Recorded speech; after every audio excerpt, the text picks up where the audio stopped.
इस देश का एक कड़वा सच ये भी है कि आज हर साल हजारों किसान आत्महत्या कर रहे हैं। लाखों किसान हर साल खेती छोड़ रहे हैं। आज सिर्फ खेती वही कर रहा है जिसके पास थोड़ी बहुत जमीन है और उसके पास कमाई का और कोई जरिया नहीं है।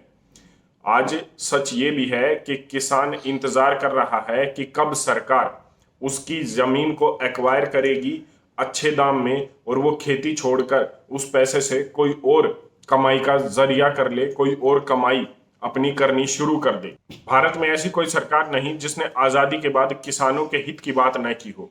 प्रधानमंत्री भी यहाँ किसान के हकों के लिए बने थे। उन्होंने भी काम किया। 1947 के बाद हमें तथाकथित आजादी तो मिली, लेकिन किसानों को कभी भी उनका हक नहीं मिला और किसानों के कारण ही आज हर एक क्षेत्र में, हर एक सेक्टर में लोगों को प्रताड़ना, अत्याचार सहना पड़ रहा है। चाहे आप नौकरी करते हो, चाहे आप बिजनेस करते हो, लेकिन किसानी आपके घर के खर्चे से लेकर आपके सरकारी नौकरी तक, प्राइवेट नौकरी तक और आपके बिजनेस तक जुड़ी हुई है। 75% ऑफ द पॉपुलेशन, 75% जनसंख्या इस देश में आजादी के बाद जो है सीधी खेती से जुड़ी हुई थी।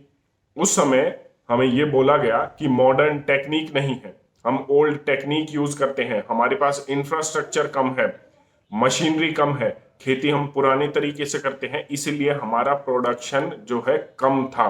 इसीलिए हमें अमेरिका से, बाहर से गेहूं, दाल, चावल मंगवाना पड़ता था। लेकिन एक सच ये भी है, 1943 का काला सच, जिसे हमेशा इस दुनिया से, हमेशा इस देश के लोगों से छिपाया जाता है। पूरी दुनिया का सबसे बड़ा और या मैं कहूं मानव man made famine, Winston Churchill, अगर उसे दूसरे हिटलर की भी संज्ञा दे दी जाए तो वो कम नहीं होगी, क्योंकि उस समय ऑफिशियल आंकड़े बता रहा हूं, सिर्फ ईस्टर्न इंडिया में, बिहार में, पश्चिम बंगाल में 40,000 से ज्यादा लोगों की मौत हुई थी उस फेमाइन की वजह से, जो लाया गया था ताकि जो ब्रिटिशर्स की सेना जो सेकेंड वर्ल्ड वॉर लड़ रही थी उसे खाना मिल जाए, और यहाँ के लोगों को भूख से मार दिया गया कि इतने लोगों की मौत हो गई थी। गिद्धों ने नोच नोच कर लोगों की, मृत लोगों की डेड बॉडीज को खाया था। सच असली में ये है, आपको सिर्फ बताया गया है मॉडर्न टेक्निक ये वो कि इसकी वजह से हमारा प्रोडक्शन कम हुआ था। धीरे धीरे ये सब होता गया और फिर आया 1965 साल। 1965 में ग्रीन रेवोल्यूशन की ऑफिशियली शुरुआत हुई और भारत में फाउंडर ऑफ ग्रीन रेवोल्यूशन थे MS स्वामीनाथन। इन्हें ग्रीन रेवोल्यूशन का जन्मदाता भारत में कहा गया है, लेकिन पूरे विश्व में American agronomist Norman Borlaug green revolution के फादर कहे जाते हैं। पूरी दुनिया में इन्होंने ग्रीन रेवोल्यूशन को इनिशिएट किया था और इन्होंने high yielding seeds, modern technique और इंफ्रास्ट्रक्चर को बढ़ाकर फूड ग्रेन्स का प्रोडक्शन बढ़ाने के लिए इनको जो है फादर माना जाता है पूरी दुनिया में। इन्हें इसके लिए नोबल पीस प्राइज भी दिया गया था कि इन्होंने दुनिया से भुखमरी जो है भगाई है। लेकिन एक बार सच जान लेते हैं कि भारत में ग्रीन रेवोल्यूशन के प्रभाव क्या क्या पड़े।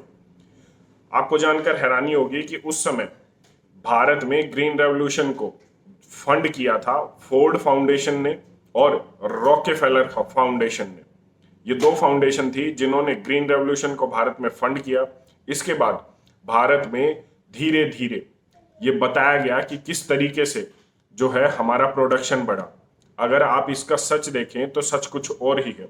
भारत में पहले लगभग हर एक तरीके की खेती होती थी, मिश्रित खेती जिसे हम मिक्स्ड फार्मिंग कहते हैं वो होती थी। लेकिन उसके बाद फोकस किया गया एक या दो फार्मिंग पर, मतलब दाल चावल, ये जो है गेहूं और चावल की खेती आप कीजिए और इसके साथ दाल वगैरह की खेती को कम किया गया।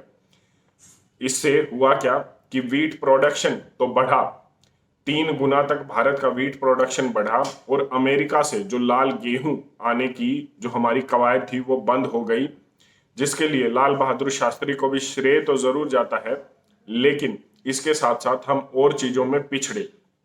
ग्रीन रेवोल्यूशन का एक सच ये भी है कि यहाँ पर उन्हीं एरियाज को फोकस किया गया जो पहले से ही डेवलप्ड थे। जैसे ग्रीन रेवोल्यूशन का फोकस थे पंजाब, हरियाणा, उत्तर प्रदेश, ये एरियाज ये पहले से ही संपन्न थे। यहाँ पर इरिगेशन की कोई समस्या नहीं थी, यहाँ पर पानी की कोई समस्या नहीं थी। और सरकार ये बताती है कि ग्रीन रेवोल्यूशन से हमें टेक्नोलॉजी आई, एग्रीकल्चरल टेक्नोलॉजी हमें आई, इससे हम एग्रीकल्चर को, खेती को इंडस्ट्री से जोड़ पाए। भारत जो वीट के मामले में डेफिशिएट था, उसे हमने सेल्फ सस्टेनेबल बनाया। ये कुछ अचीवमेंट्स हैं, लेकिन एक बार आपको ध्यान देना होगा कि ग्रीन रेवोल्यूशन से क्या हुआ। जो high yielding seed father of green revolution के नॉर्मन बोरलॉग के थे, सच ये है कि उन्हें पेस्टिसाइड की, इंसेक्टिसाइड की जरूरत पड़ती थी। इसके साथ साथ ये सभी पेस्टिसाइड बहुत महंगे होते हैं, इसके लिए इंडस्ट्रीज का निर्माण किया गया, पेस्टिसाइड इंडस्ट्रीज, जिनमें ऐसे खतरनाक केमिकल डलते हैं जिनसे कैंसर तक का खतरा होता है। आज अलग अलग इतनी स्टडीज हैं कि इन फर्टिलाइजर्स की वजह से कितनी बड़ी और गंभीर बीमारियां हो रही हैं। एक ग्रीन रेवोल्यूशन का सच ये भी है कि इसने खेती को इन्हीं इंडस्ट्रीज से जोड़ा।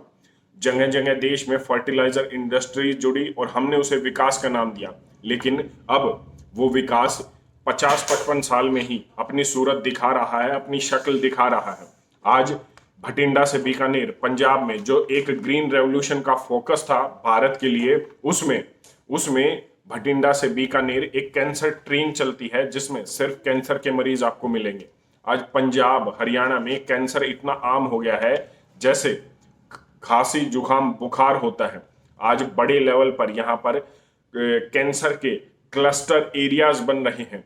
यहाँ पर सबसे ज्यादा पेस्टिसाइड्स का इस्तेमाल किया जाता है, सबसे ज्यादा ग्रीन रेवोल्यूशन का अगर आप देखें तो इफेक्ट प्रभावित ये राज्य थे ग्रीन रेवोल्यूशन से। वैसे तो जीएमओ सीड्स का आविष्कार, उनकी डिस्कवरी 1973 में हुई थी, लेकिन हाई यील्डिंग जो सीड्स थे नॉर्मन बोरलॉग के, फादर ऑफ ग्रीन रेवोल्यूशन के, वो भी कम नहीं थे। उन्हें पर्टिकुलरली फर्टिलाइजर और ये पेस्टिसाइड चाहिए होते थे, जिसके लिए ये बड़ी बड़ी इंडस्ट्रीज खड़ी हुई, जो आज एक बहुत बड़ी हेल्थ इशू, बड़ी बड़ी बीमारियां हमें देखने को मिल रही हैं। आज अलग अलग स्टडीज ये कहती हैं कि भारत की जमीन बंजर होती जा रही है और इस पर खेती करना बड़ा मुश्किल होता जा रहा है। धीरे धीरे ये बिल्कुल ही बंजर हो जाएगी, जहां पर कुछ भी नहीं उगेगा।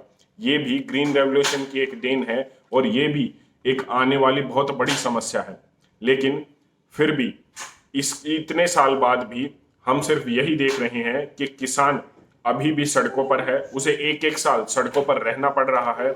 उसके लिए नीतियां बनाने की बात तो की जाती है, सरकार उसके लिए बात तो करती है, लेकिन कभी भी उस पर जमीनी स्तर पर उसके स्टैंडर्ड ऑफ लिविंग में कोई फर्क नहीं आ रहा। कोई भी उससे, जब तक किसान के हित की बात नहीं होगी तब तक ये देश ऐसे ही लुटता पिटता रहेगा। किसान आत्महत्या जरूर कर रहा है, लेकिन यकीन मानिए और आपको देखकर आने वाले भविष्य में आप जरूर देख लेंगे कि इसका प्रभाव देश पर जरूर पड़ रहा है।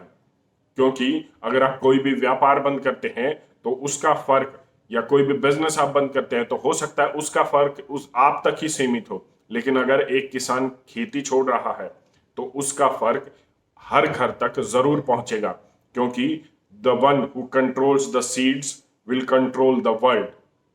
आप इस पर अपनी क्या राय रखते हैं, एक बार कमेंट करके जरूर बताएं। धन्यवाद। जय हिंद।